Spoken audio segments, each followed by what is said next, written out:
네, 저에게 주어진 제목이 열의 현상품인데, 아까 말씀드린 대로 오전에 화엄경에 대의 핵심 요점 말씀드렸고, 예고한 대로 오후에는 통도사의 주인이 누굴까?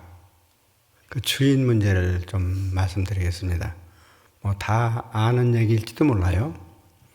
지금 제가 점심 공양하고 저 방에서 또 보니까 벽에 그 액자가 하나 걸려 있어요. 그 자세히 보니까 통도사 사적기입니다. 사적기. 사적기라고 하는 것은 그 절의 역사와 옛날부터 스님들이 살아오면서 있었던 얘기들을 적은 게 사적기예요. 근데 거기에 보면 제일 첫머리에 영축산 밑에 연못이 있는데 거기에 9마리의 용이 있었다. 근데 그 용을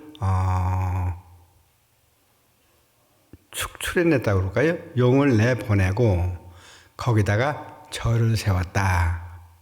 그게 통도사다. 이런 얘기예요. 근데 그 다음 얘기가 하나 있어. 통도사 창건주 자장율사자는 이렇게 나왔어.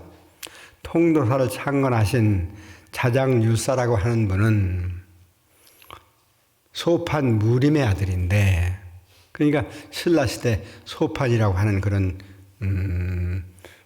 자장스님의 아버지의 관직이겠죠. 그 아들인데 그 자장율사자는 이렇게 돼 있어요. 자장율사라고 하는 분은 이렇게 돼 있는데 자장스님이 율사지요. 자장율사. 여러분들은 어떻게 보는지 모르겠어. 자장율사라고 생각하시는지 화엄대법사라고 생각하는지 모르겠어요. 그래서 오늘 그 얘기를 좀 하려고 합니다. 예를 들면 고승전이라고 하는 게 있어요. 고승, 큰 스님들의 전기를 쫙 모아서 기록한 책들이 있는데 여러 가지가 있죠. 근데 송나라 시대 찬영이라고 하는 스님이 계셨어. 이 스님이 998년에 큰 스님들 전기를 썼습니다. 그 제목이 송고승전이에요. 거기에 보면 신라의 원효 스님 얘기도 들어있고 의상 스님 얘기도 들어있고. 근데 찬영 스님이 자장 스님은 잘 모르셨던 것 같아. 그러니까 원효 스님, 의상 스님은 자세하게 그 행적을 적어놨는데 거기에 어떤 얘기가 있는 거 아니? 당 신라국 석의상전 이런 말이 있어요. 당 신라국. 그 찬영 스님이 살았던 시대가 당나라 시대니까. 당 신라국 석원효 의상전. 그러니까 찬영 스님은 이 신라를 신라국이라 그랬어. 아마 신라를 중국의 한 성쯤 생각했던 것 같아요. 현이나 우리로 얘기하면 경상북도 무슨 전라남도 하여튼 도쯤으로 생각했던 것 같아요. 신라는 당나라에 속한 나라인데 당 신라국이라고 그랬어. 나라라고. 그리고서 의상 스님 얘기를 하면서 뭐라고 했는 거 아니? 신라 화엄 초조 의상 야 이래놨어. 신라의 화엄 초조는 우리가 지금 하는 게 화엄법회 아닙니까? 그러면 화엄법회를 이렇게 하는 것은 그 기본적인 화엄 경전이 있을 것이고 그 경전을 가져와서 강의 한 분이 있을 것이고 이렇게 쭉 내려오는 게 있는데 처음으로 경을 전례하고 해서 화엄의 종풍을 날렸던 분이 초조가 의상이라고 되어 있어요. 의상 신라 화엄 초조 이렇게 해놨다고요. 근데 가만히 내가 생각한 게 아니라 다른 기록을 보면 자장 스님을 그러면 실제로 의상 스님이 화엄을 전부 해서 했겠느냐? 자장 스님이 했겠느냐? 그러니까 내가 오늘 오전에 말씀드릴 통도사의 주인이 누구겠느냐? 통사 창건하신 분은 차장스님이라는 건 다 알지요, 여러분들? 차장스님이 이 절을 만든 거예요. 그런데 차장스님의 진면목, 진짜 차장스님이 전공하시고 공부하시고 공헌을 남기신 그 진짜 면목은 율사겠느냐, 화엄법사겠느냐, 신라 화엄 초조는 의상이겠느냐, 자작이겠느냐, 이런 얘기를 좀 하려고 합니다. 그래서 차장스님 얘기를 좀 하면, 차장스님은 정확한 전기를 잘 몰라요. 예를 들면 원효스님이 617년에 태어났거든요. 617년. 의상스님이 625년에 태어났다고요. 차장스님은 언제 태어난지를 몰라. 훨씬 전이니까. 단 하나 알 수 있는 게 636년에, 그러니까 의상스님 태어나고 한 10년 넘은 때에 결심을 했어요. 내가 유학을 가야 되구나. 그때는 중국이 그냥 요 시대라고 하는 것은 60화엄경이 번역되고서 421년이니까 한 200년 후에예요. 그럼 중국에서도 많은 스님들이 화엄경을 보는 거라. 전문적으로 하면 지엄 스님 같은 경우가 중국 화엄의 이조라고 그러는데 수연기령을 쓰셨고, 현수 법장 스님은 그야말로 화엄의 아주 기본 틀을 탁 짜신 분이 현수 법장 스님이에요. 아까 즉사이진, 있는 이대로가 그대로 이게 진리다. 이것 따라 딴 게 없다. 이렇게 했던 게 법장 스님인데, 이런 분들은 화엄경을 다 봤다고요.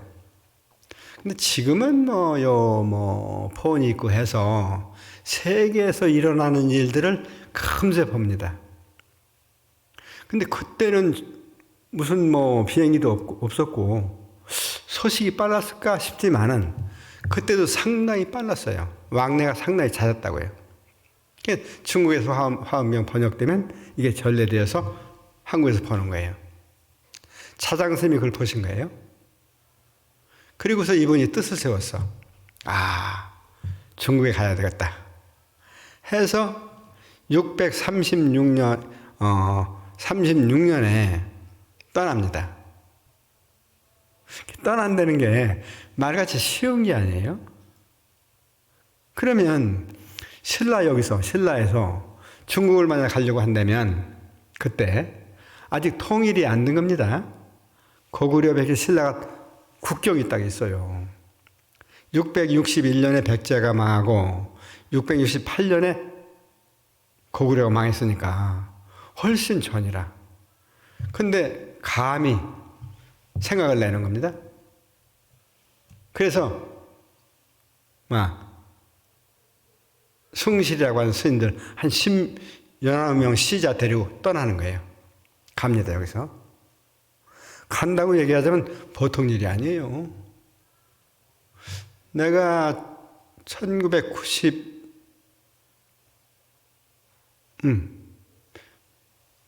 더 후에 2002년도 이제 우리 동국대학교 불교문화대학원이 있는데 그때 제가 그 대학원장을 할 때입니다.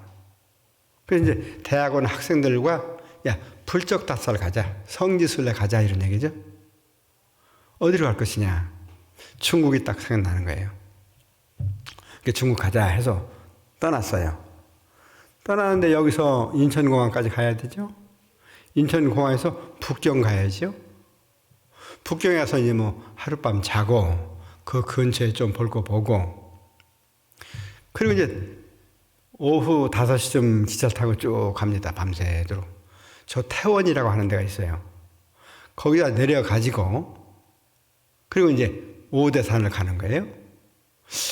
여러분들 혹시 중국의 오대산 높이가 얼마나 되는지 아십니까? 우리 저 강원도 오대산은 얼마 될까요? 거기도 아마 요 영축산 여기가 1000m 좀 되는가 모르겠네요. 여기 한 1000m 될 거예요. 강원도 오대산도 비로봉 같은 데는 그 비로봉 아닙니까? 비로봉. 이게 다 화음과 관계되는 거예요. 비로잔압을. 근데 이 영축산 여기 한번 올라가는 거 쉽지 않습니다. 내가 인도 갈 때 역부로 여기 올라갔어요. 근데 인도 가려면 그 법화계 원사를 때는 영축산을 가봐야 되고, 가보면 영축산 같은 산 이름인데 어떻게 다를까? 여기 올라갔다 오는데 굉장히 힘들어요. 그때 겨울이었는데. 근데 중국의 오대산은 3,800m입니다. 이건 보통이 엄청난 거예요. 그래서 자장스님 딱 목표 딱 하나 있는 거예요. 문수보살을 만나고 싶은 겁니다. 여러분들 보살을 어떻게 생각해요? 우리 관세음보살, 지장보살, 문수보살, 보살이 실제로 있느냐 없느냐, 그런 문제 있죠? 이게 어려워요. 근데 옛날에는 우리 뭐라고 그랬어? 신선이라는 얘기하죠. 선녀. 선녀가 있어요 없어요? 선녀가 나무꾼 있어요 없어요? 참 어려워. 있기도 하고 없기도 하고 있기도 하고. 천사. 아니 기독교에서도 그 천사 얘기 많이 하죠. 요새 TV 보면 삐딱하면 뭐 날개 떡에 그려가지고 날개, 이게 천사입니다. 그 사람 간접으로 선전하는 거예요. 또 이슬람교에서 마호메트라는 분이 일자 무식군이었거든. 근데 기도를 뜩 하니까 천사 가브리엘이라는 천사가 또 나타나서 뭐라 하더라는 거죠. 여러분, 천사나 선녀나 보살이 있어요 없어요? 맞아요. 믿음은 있고 안 믿음은 없어요. 그렇죠? 믿음은 있고 안 믿음은 없어요. 이게 종교야. 사실은 얘기가 딴 데로 가는데, 자장 스님은 그때 소판 무림의 아들인데 진골이에요. 그 신라 시대 성골이 있고 진골이 있는데, 선덕여왕이 성골이고 자장은 진골이니까 상당히 가까운 핏줄이에요. 근데 자장 스님은 부모님 일찍 돌아가시고, 근데 물론 그때 이미 결혼을 했었어. 근데 부모님이 돌아가시는 걸 보니까 아하, 이래서 되게 발심하죠. 그래서 이제 이따 나중에 얘기하겠지만, 고골관에 따라 고골관. 관이라는 건 딱 하나만 보는 거예요. 다 이렇게 보는 거예요. 고골관. 아주 뼈를 보는데 바삭바삭하게 썩어가는 뼈. 백골관이라고 그러지.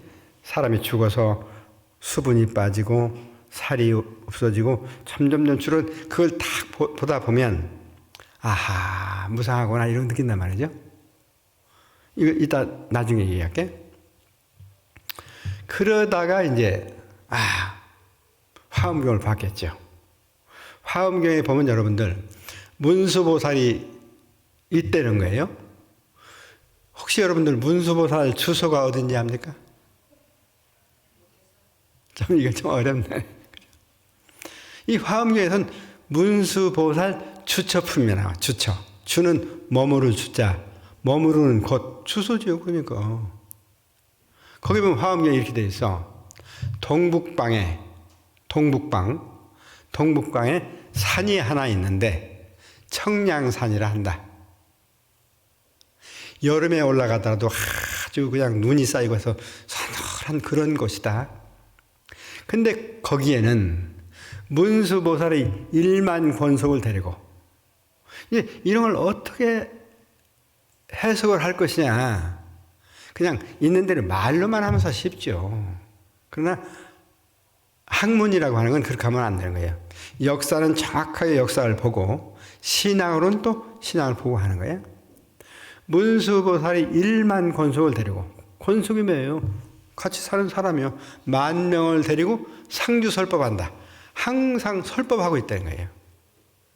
근데 좀 여기서 황당한 게 있어요. 화엄경에 동북방이라고 그러는데, 동북방이 어디가 동북방이에요, 여러분들? 그건 보는 방향에 따라서, 요 마이크를에서 보면, 요 컵은 오른쪽이에요. 컵은. 이건 오른쪽인데, 저쪽 쌀자루에서 보면 이건 왼쪽이라고 해요. 그죠? 똑같은 건데 오른쪽에 있기도 하고 왼쪽에 있기도 하고 기점을 어디에 두느냐에 따라서 방향이 달라지잖아요. 그 옛날 조사 선생님들 늘 그런 말을 해요. 본무동서인데 남북이 하처냐?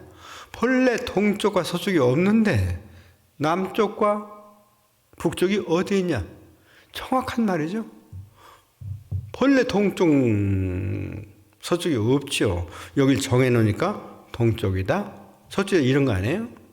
근데 화엄경에는 다른 말이 없고, 화엄경 보살추처품, 혹시 관심 있는 분들은 오늘 한번 보세요. 보면 동북방에 산이 하나 있는데 이름이 청량사다. 한 겨울에도 한 여름에도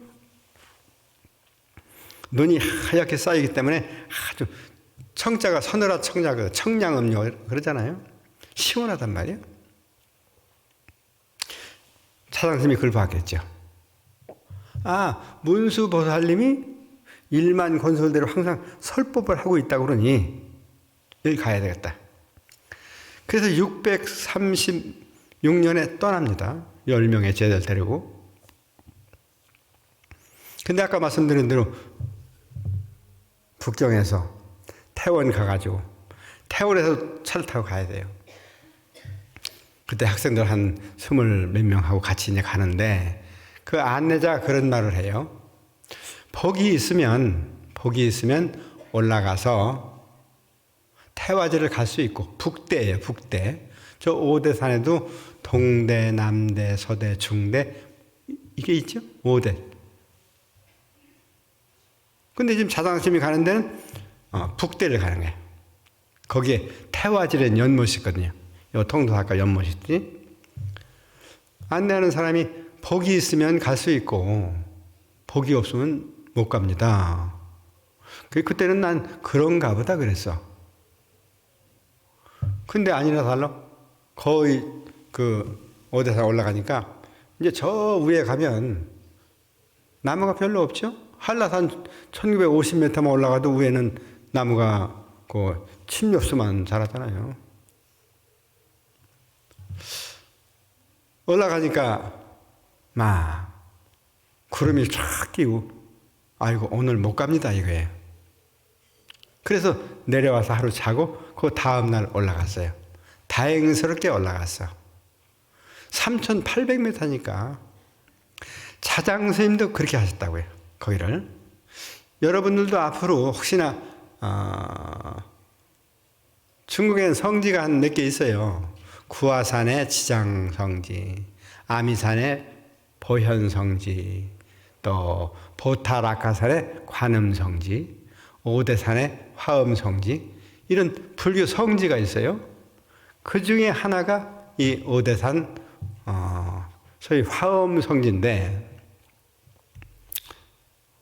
이야, 여기서 걸어서 저리 가면 고구려 국경이 있고 동쪽 서쪽으로 가면 바다가 있고 걸어서 북경까지 간 거예요.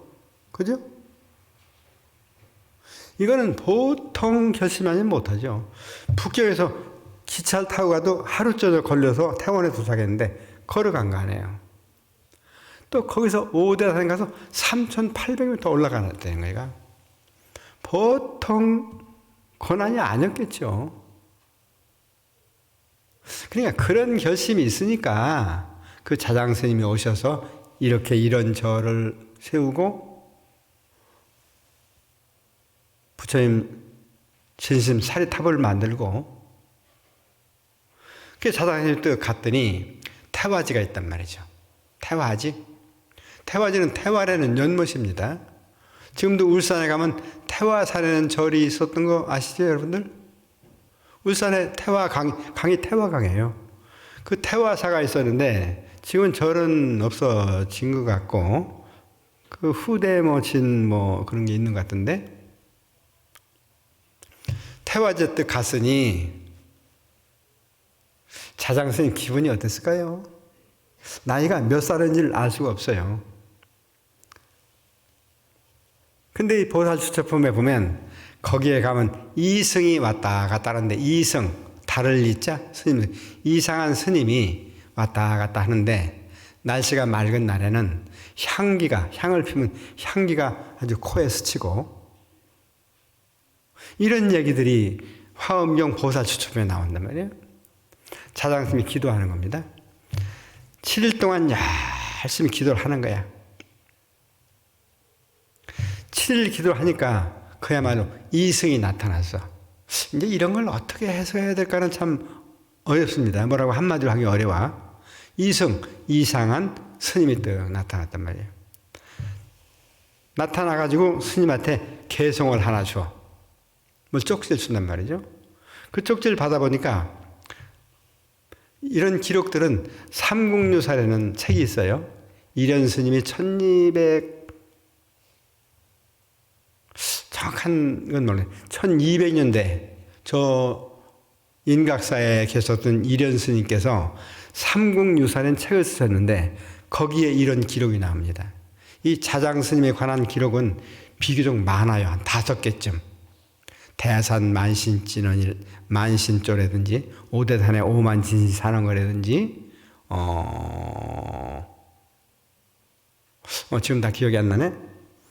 자료가 꽤 많이 남아 있어요. 자장스님에 관한 게. 그래서 삼국유사를 보면은 그 이상한 스님이 글을 하나 주길래 보니까 범어로 되어 있어요.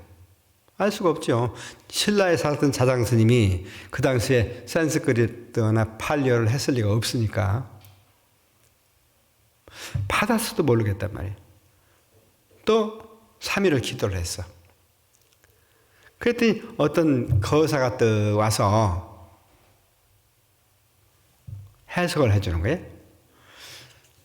해석을 해주는데 그 글이 이제 한문으로는 뭐라고 써있냐. 요지 일체법 하니 자성무 소유로다 여시에 법성하면 적견 노산하니라. 이 사구계라고 그러죠, 이걸. 사구계. 내구로 된 개송. 요게 어쩌면 화엄의 핵심일지도 몰라. 요지 일체법. 일체법을 요달해서 알으니, 확실하게 알으니, 법이라는 게 여러분들 뭘까요? 이 불교에는 법이라는 말이 여러 가지로 쓰입니다. 교법, 부처님이 말씀하신 그 교리를 교법이라고 그러거든요. 법. 혹은 또, 야, 법대로 하자. 법대로 살자. 그땐 규칙, 규범이에요. 우리 사람들이 그냥 살 때, 그냥 살아도 아무 문제가 안 되면 괜찮은데, 이것이 옳다, 저것이 옳다, 특히 대중생활에선 그런 게 생기면 정해야 된단 말이지. 야, 이때는 이렇게 하고, 이때는 이렇게 하자. 이걸 법이라고 그래요. 룰이지, 그러니까 요즘 말로 하면 룰이에요. 법이라는 말이 부처님의 가르친 교법이라는 말도 있고, 룰이라는 말도 있고, 또 진리라는 뜻도 있어. 이치, 자연의 이치. 어제 동지라는 게 그런 거 아니에요? 동지가 그냥 동지가 아니잖아요. 음양의 기운이 변하는 시간이 동지 시간이었고 그 시간부터 밤의 길이는 짧아지고 낮의 길이가 길어지는 거죠. 이런 게 이치라고요. 또 하나는 이렇게 존재하는 모든 이런 존재하는 모든 것을 법이라고 그래. 법. 이럴 때 요지일체법. 모든 법을 확실히 알고 났더니 눈 뜨는 거죠. 아까 화엄에서 얘기한 정안으로 봤더니 자성무소유도다. 자성. 자기의 본래 성품이 있는 바가 없더라. 성품이 없더라. 예를 들면 뭐 손이 이렇게 있으면 이게 손인데 이게 사실 그런 거 아니에요? 우리 몸이라는 게 수분이 몇 프로, 철분이 몇 프로, 칼슘이 몇 프로, 인이 몇 프로, 이거 계산한 것도 있습니다. 뭐 한 7가지쯤 요소가 모여서 이게 된 것이지 나눠 놓으면 없는 거 아니냐? 사실 그런 거죠. 그래서 이런 모든 것들을 봤더니 여러 가지가 모여서 조건에 의해서 이루어져 있는 것이지 실체는 없다. 이건 깨달음, 그거 알면 깨달음이죠. 여시의 법성함은 이와 같이 법의 성품을 알면, 법은 이런 물건이에요. 이런 것들 본성을 알면, 이거 본성은 공입니다.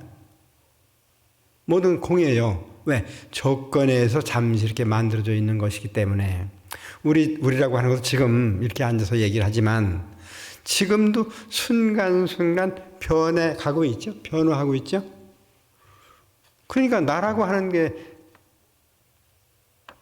한 10살 때도 나고 뭐 50살 때도 나고 80이 먹은 지금도 나고 나는 나지만 전혀 달랐잖아요. 10살 때 나와 50대 나와 80이 넘은 나와 달랐잖아요. 이게 변한단 말이에요. 이런 줄을 알으면 이런 사물의 본성을 확실히 알으면 아까도 잠깐 얘기했지만 이걸 잘못 이해하면 모든 게 환여, 모든 게 불생불멸이고 색즉 시공이요. 그냥 막 살아. 이런 사람들이 꽤 있어요. 이건 오해한 거예요. 이렇게 알으면 모든 것의 본성을 그렇게 이해하면 즉견노사나다. 노사나 부처님을 보는 것이다. 노사나 부처님이 있을까요? 없을까요? 비로자나 부처님. 있는 것 같기도 하고 없는 것 같기도 하고. 왜 그러냐? 노사나 부처님이 뭔지를 모르기 때문에 그렇단 말이에요. 비로자나 부처님이 뭐라고 그래요? 광명이라고 그러죠?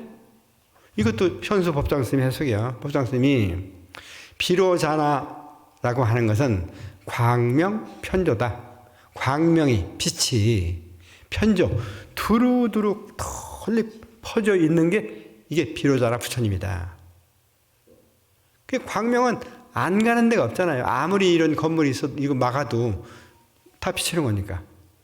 그러니까 우리는 항상 비로자나 부처님과 같이 있는 거예요. 이게 이런 사구로 주더라는 거예요. 그때 자장스님 기분이 어땠을까요? 신라에서 이 산 넘고 물 건너서 말이에요. 3,800m까지 올라왔는데 이렇다니 그 맛은 굉장했을 것 같아요. 내가 갔을 때는 그 태화지에 딱 가니까 이제 물에도 한번 좀 만져보고 싶잖아요. 그때 학생이 하나 소리 지르는 거예요. 저거 봐라. 문수보살이다. 깜짝 놀라 보니까 해머리가 딱 뜨더라고. 해머리가. 문수보살님께서 너 화엄하던 했는데 잘 왔다. 이러는 것 같아. 기분에.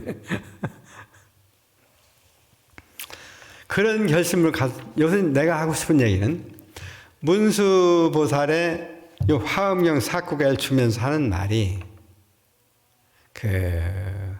일만 개성을 다 읽고 이해한다 하더라도 이 사구를 벗어나지 않는다.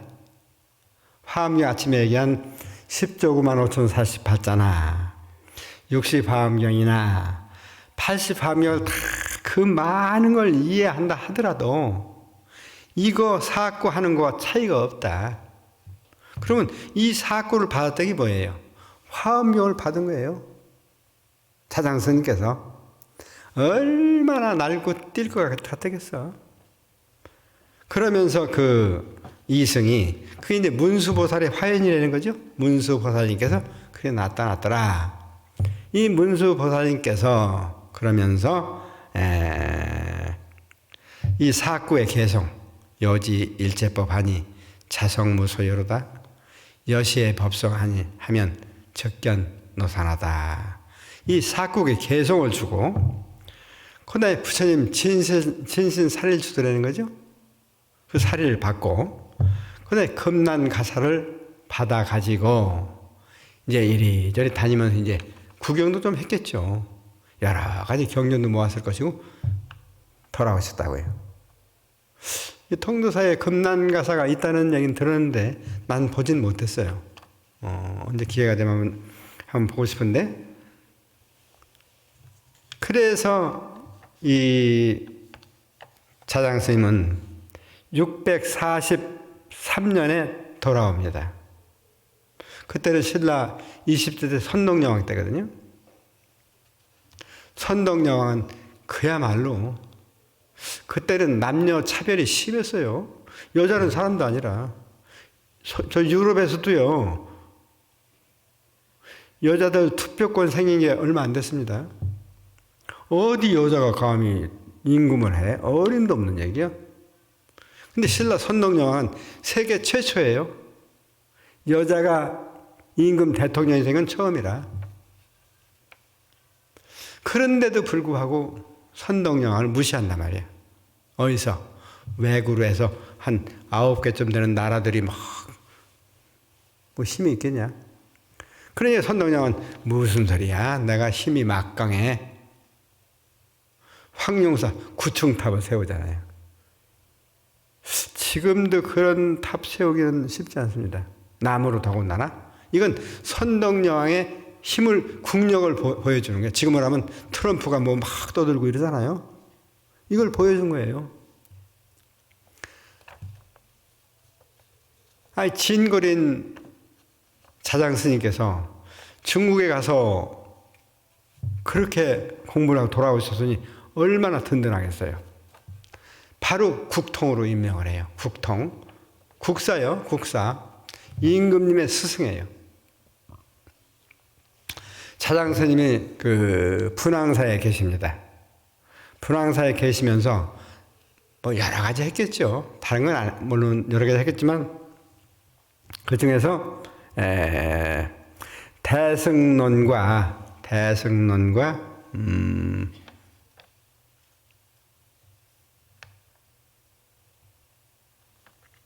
그 포살계본을 강의했다. 이런 게 기록이 있어요.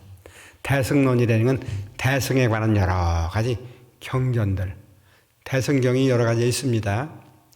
법화경이라든지 반야경이라든지 반야금강경, 화엄경이라든지 무량수 그 경이라든지 유마경 같은 게 전부 대승경전들이에요. 소승, 성문연각 보살을 성문이라 그래. 이 성문승들은 뭐 이런 얘기하면 길어서 안 되고 이게 대승 경론을 강의하신 거예요. 자장스님이. 그리고 보살 계본을 강의했던 거야. 그러니까 그때 계율을 강의해가지고 신라의 스님들한테 우리가 이렇게 살아야 된다. 부처님이 이런 말씀을 하셨다. 이런 걸 했겠죠? 그랬더니 신라 서랍을에 10집이면 8, 9집은 8집, 9집이 불자가 됐다는 거예요. 이런 돈이 좀 나와야 되는데 사실은. 크게 쳐요? 크게 쳐? 그러니까 이 통도사가 그냥 통도사가 아니에요. 그랬더니 자장스님께서 이제 그런 국통이 돼서 우리 스님들도 참 이건 필요합니다. 나도 이거 해야 되겠다. 뭘 하냐? 화엄설법을 하든지 뭐 부처님 와서 전화를 내면 장소가 있어야 될 거 아니에요. 자장스님이 살던 집이 있어?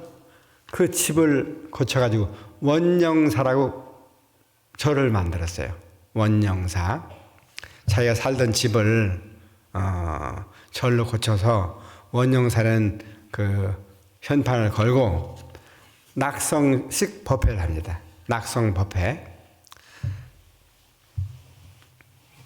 요 낙성법회가 화엄법회예요. 내가 본 이 화엄살림, 통도사에서 지금 이 화엄살림 하는데 이거의 최초가 원영사에서 했던 차장스님의 그 낙성법회입니다. 그 낙성법회를 뜩 하니까 하늘에서 50이 천녀가 내려오더라는 거예요. 천녀. 그냥 하늘 여자들이 52명이 내려와서 그 법문을 듣더라는 거예요. 이건 뭐 얘기가 길어요. 왜 하필 52명 있겠느냐 이런 얘기도 있고. 그래서 사장스님께서 야 52명이 왔으니 그걸 기념으로 해서 나무를 심어라. 그래 52그루의 나무를 심고 이름을 지식수라 그랬다 그래. 삼국유사의 기록입니다. 지식이라는 여러분들 선지식이라는 말 들어봤죠? 선지식. 그러니까 하늘에서 52명의 여인들이 내려와서 그 법문을 듣고 그걸 기념해서 나무를 심고 지식수라 했다. 이건 뭐 여러 가지 뜻이 있어요. 예를 들면 우리가 수행하는 단계를 화엄에서는 이걸 보살 수행 길이라고 그러죠. 대개 10자루에 십신 10가지의 믿음과 십주, 십신, 십주, 십행, 십주, 십회양, 등각, 묘각 하면 50이죠? 잘 아시네요. 등각, 묘각 다음은 완전 부처님이야. 그러니까 그 50이 천녀가 와서 했다는 것은 그와 같은 것을 나타낸 것이다. 이제 그런 얘기로 나가면 이제 한참 또 길어지죠, 그게? 그래서 이 차장스님께서는 내가 이제 오늘 드리고 싶은 말의 핵심은 화엄경을 처음 가져온 분이 차장스님이다. 요 사구를 가져왔지만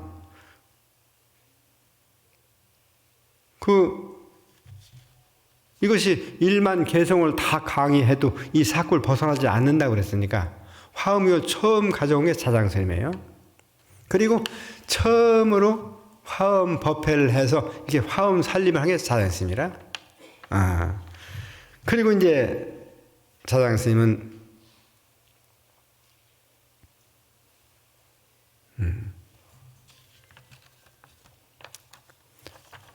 오대산 가는 거죠. 이 오대산이 차장스님 전에는 오대산이 아니에요. 차장스님이 중국 오대에 가서 아까 청량산이 오대산인데 오대는 설명이 길어요. 이제 법장으로 해서 진관으로 해서 역대 화엄 조사들이 오대산은 이러하고 이래서 이렇고 쫙 이래서 우리가 공부할 때는 추석서를 보는 거예요. 공부를 하는 사람은 반드시 우리보다 훨씬 먼저 살았던 선배 스님들이 썼던 글이 있다고요. 타면길이라든지 수연길이라든지 수소연의 초라든지 이런 데 보면 그런 얘기 다 하고 있어. 이분들이 다 하고 있어요. 그래서 차장스님이 와서 오대산에 갔겠죠. 그리고 그 산 이름을 오대산이라고 했다고요. 거기다 이제 사리를 모시죠. 그 오대산에 정멸 보궁이 있지 않습니까? 우리나라 보궁이 몇 개예요? 5대 보궁? 그 중에 오대산의 정멸 보궁, 통도사의 이 부처님 진신산에 모신 이 보궁. 이게 그냥 예사로 있는 게 아닙니다. 실제로 있었던 거 아니에요? 그러면서 이제 문수 신앙을 심는 거야. 조금만 더 붙이면 여러분들이 만약에 오대산 가게 되면 여기를 꼭 가보시면 좋습니다. 그러니까 오대산 올라가서 태화지를 올라가 보는 거예요. 차장스님이 와서 기도하신 그 자리구나. 그리고 이제 그 넘어가면 절이 있어요. 현통사라고 하는 절이야. 지금은 현통사라고 하는데 옛날엔 대화엄사입니다.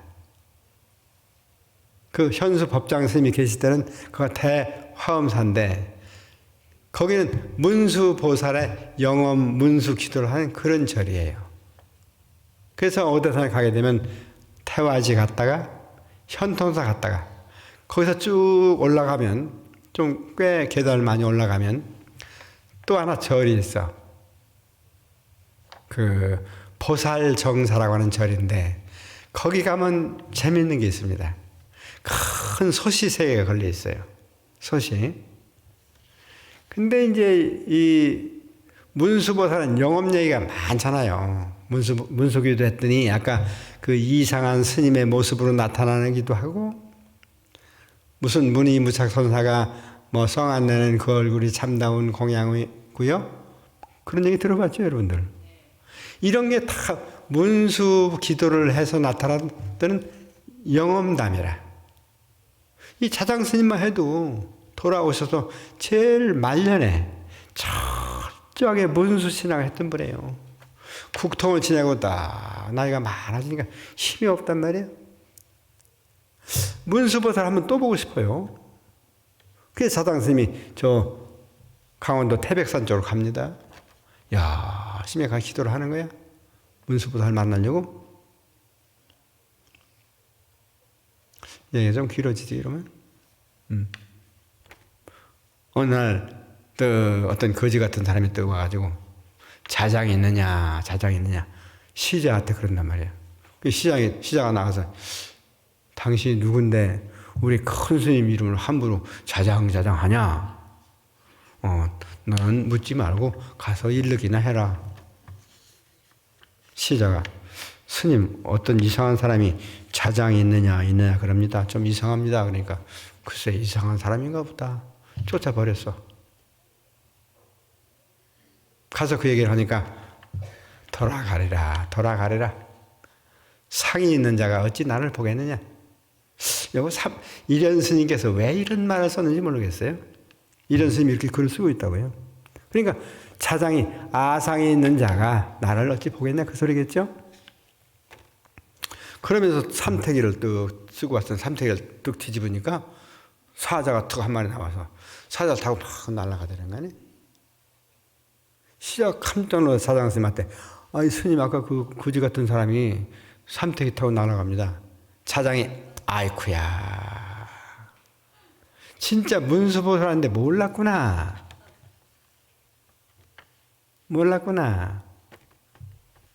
자장이 막 뛰어가다 보니까 쭉 날아간단 말이에요. 그래서 삼국유사에는 제일 마지막에 그래서 올라가다가 쓰러져서 돌아가셨다는 거예요. 그래서 석혈에 묻었다 이렇게 돼 있어 삼국유사에. 혈은 구멍혈자예요. 구명. 그러니까 돌 구멍에 모셨다는 건 뭐예요? 화장해서 부도탑 만들었다는 거 아니야. 이건 이련 스님께서 이런 글을 남기는 것은 차장이 국통까지 했으니까 아상이 좀 있었지 않았는가 모르겠어요. 그건 이랬던 자장 스님인데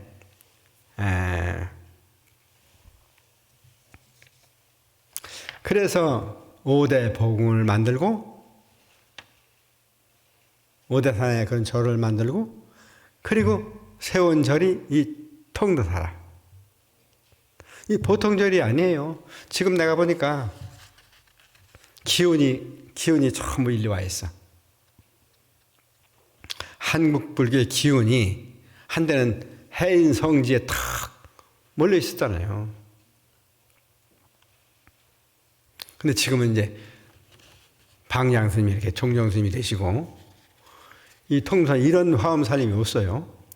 내가 보면 최초의 화엄 살림은 자장 스님께서 원영사 낙성법회 때 했던 그 화엄 법회가 최초의 화엄 살림 법회예요. 그걸 아셨던 것 같아요. 이 경봉 스님께서 극남의 경봉 스님께서 화엄 살림 시작했죠. 71년도인가 1년 될 거예요. 세계 불교 지도자 대회를 했어. 그 송법사라고 하는 분이 해군 대령인데 군법사. 저 진해 바다에다 있는데 큰 그 해군 함정을 띄우고 세계에서 온 고승 스님들을 모시고 그때 경보 스님이 오셨어요. 그야말로 꽃이에요. 근데 그때 연세가 많았어. 나는 뭐 이제 어릴 때지. 얼굴에 그 사화라고 그러죠? 죽은 꽃. 이게 많이 피셨어요. 아름다워요. 아름다워요. 그 경봉 큰 스님께서 화엄 살림법회 한 거 아니에요. 그 자장스님이 창건주예요. 그 창건주의 권한을 승계한 게 여기 방장입니다.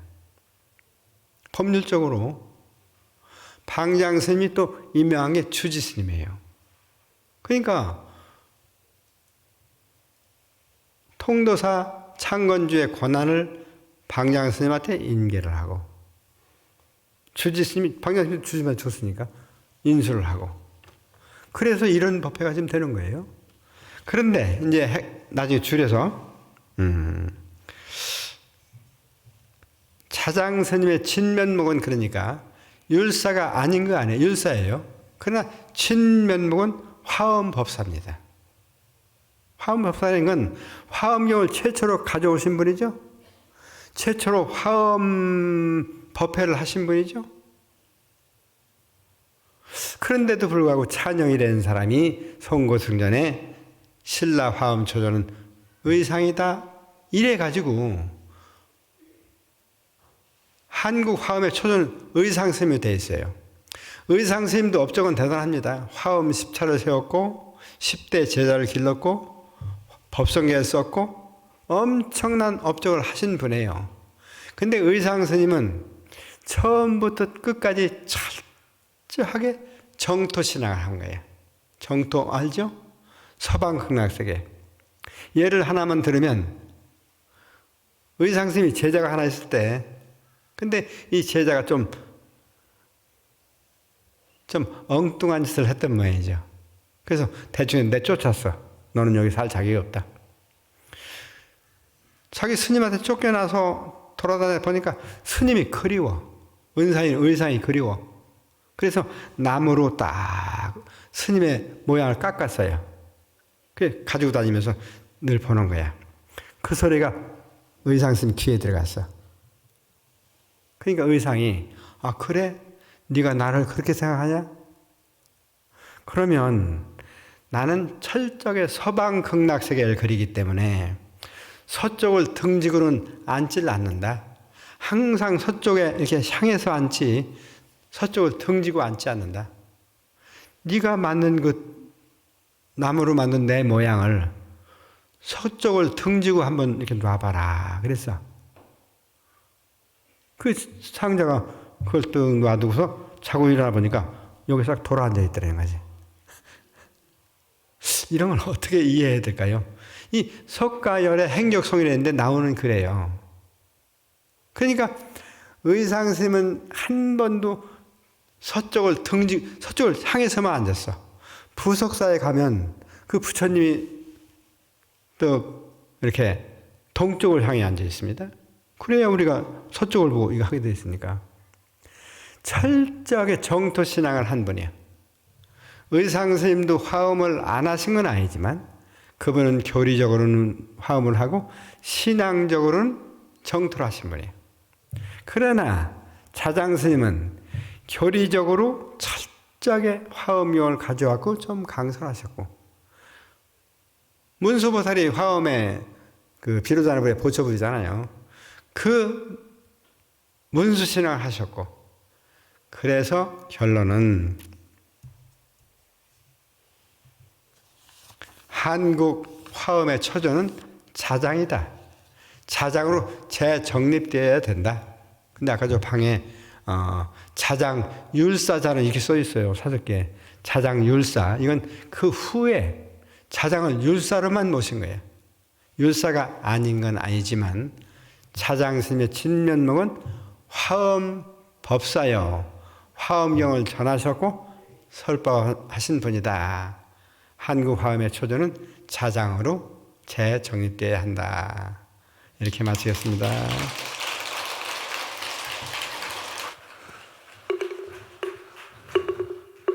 나무 영상